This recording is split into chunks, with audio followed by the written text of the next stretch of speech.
Today's a special one because I'm coming at you like super heart and soul about what my fears are in moving to Merida, Mexico. And my best friend Heather is here and she's going to help me along with this conversation. So you'll hear my bestie Heather. All right, Heather, fillet my soul. Okay, here we go. So let's talk about some of your biggest fears about moving to Mexico. Okay, so I have a few fears about moving to Merida, Mexico. You know, I am very planned and I've got my 5-year plan and I'm super excited, very confident, purchased real estate and all that. But you know, I'm still a human being and I have some fears, some of which really basic is, will I have enough? Like I'm winding down a career here in the US and I can't start drawing down on my SEP IRA until I'm 59 and a half. So there's gonna be a few years gap in there. And I'm like, you know, I have the savings account, but you know, most of it's in the retirement account. So it's like, will it be enough? And that segues into another conversation, you know, when I start residing there and calling it my full-time home, because it's not yet, will I end up selling real estate? And I've conversed with quite a few of you and I love it. So don't get me wrong, continue to reach out. But it's like, do I want to continue selling real estate when I'm down there? Because I've done it here for 25 years.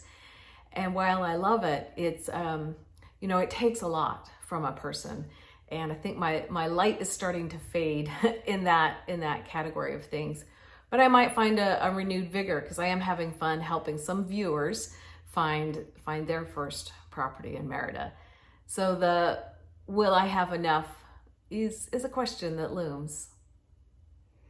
So speaking about friendships, you're going to have some friends like me who are still going to be here in the United States most of the time. You know what jingle I do like? What's thanks that? to you. What?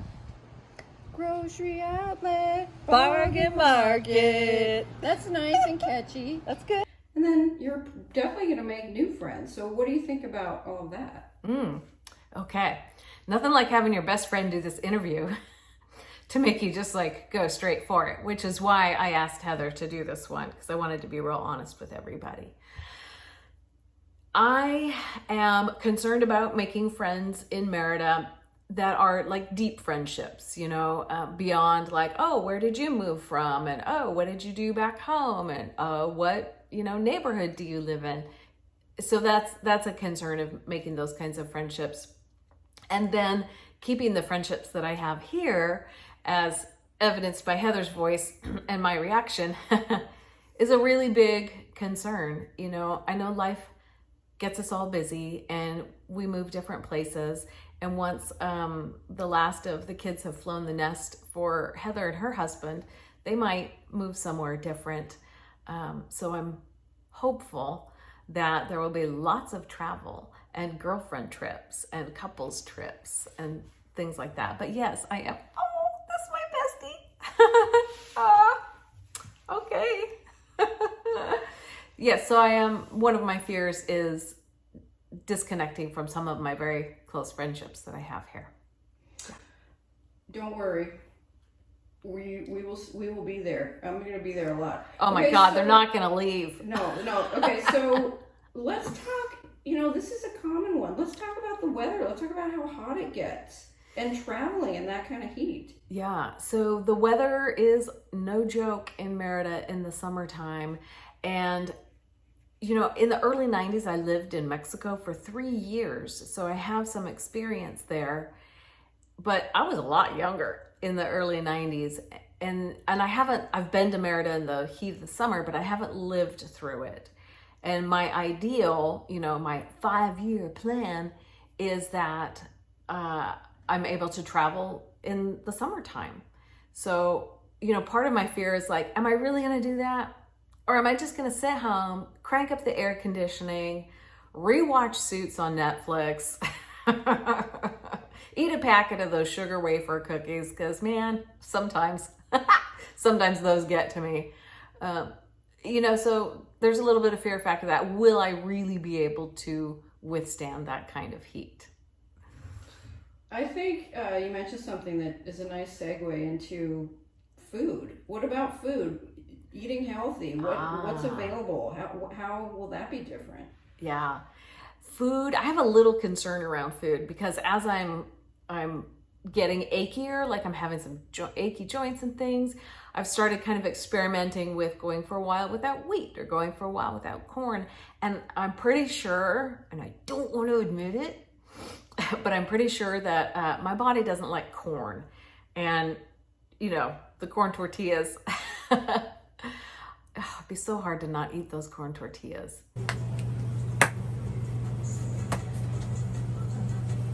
So I'm concerned about continuing to eat healthy. Obviously, one of my favorite things in the whole wide world to do is to just walk to the market in the morning for the fresh produce. That's amazing. But the lettuce is a different thing. Like, I love a salad. Like, I can eat a salad the size of my head, and I just have to figure out where to get good lettuce, and I'd love to learn how to grow it.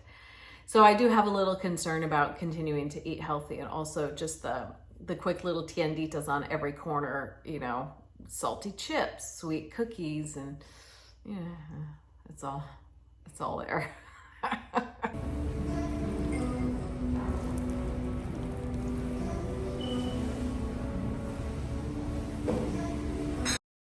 So one thing I know about you is that you work pretty constantly. Even, when we're on trips and stuff, when you work in real estate, you can't ever really turn it off.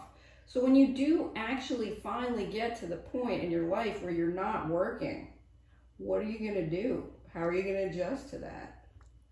I think this leads me to my biggest topic, my biggest fear.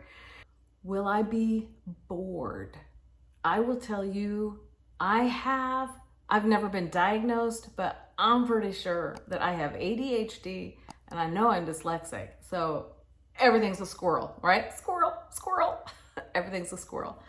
That's why I've been so good at real estate, though, because it's always so different and constantly moving and constantly changing. So I have this huge concern about, will I be bored? Now, I think once I arrive in okay, I'm living here moment, and after I've decorated, because for me, that's a real happy place, is setting up a home. I have a whole lot of videos on that.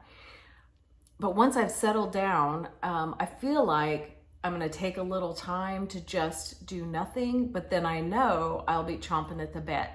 So my hope is that I actually finish the book that I just started writing about going from a bankrupt real estate broker to international investor. And I hope, I believe, intend that I will go back down the creative pursuits again, independent filmmaking, script writing, things like that. So I'm quite excited about that. But there is that little bit, in the back of my head going, are you just going to be bored to tears and sit around, swim in the pool, and go eat ice cream, and that's your life? Are we saying that's a bad thing? Yeah, right? I mean, it won't be a bad thing for a while. For a while, It's it won't be a bad It's thing. okay to slow down. Now, last but not least, we're all getting older. Yes. And as we're making transitions, you're going to be living in a new place. I mean, 50 is the new fabulous. So I'm not worried about that. But how do you think you'll hold up to things like concrete and tile? Yeah, this is another one. 50 is the new fabulous. I like that. Thank you. I will embrace that. The streets are concrete, the sidewalks are concrete and crumbly, the floors are all tile, and it's a lot on the feet. And I know that when I am in Merida, that my feet are, my dogs are barking at the end of the day. My feet hurt. So I'm a little concerned about my feet holding up to that. I think swapping out shoes, resting when it's time to rest, dipping in the pool helps. And I'll just get one of those gel foam mats to go right at the kitchen sink for when I wash dishes. But yeah, I do have some concerns about joint health. I did visit an orthopedic surgeon while I was there just to get some x-rays and talk about these changes happening. And he had me start drinking ablazor, which is a drinkable collagen, and then there's one other ingredient that goes with that to make it effective. And you can buy it at the pharmacies. You don't need a prescription, and it's a packet a day, and that really helped too. But that is a serious concern.